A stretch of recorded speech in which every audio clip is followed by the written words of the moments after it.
Samırda kanım anam, cennet ayaklarındadır gülistanım anam. Sensiz söz sürek, Allah ayırmasın. Gederi zulme dile, geçer sensiz anım anam. Şöhretim şanım anam, melimat sanım anam.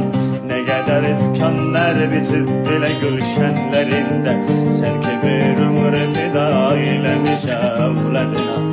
Ne kadar azap gizlenip saçınından derine. Anam Yusuf, mutlu hedef ortalık. Kanım anam, tanrıda kanım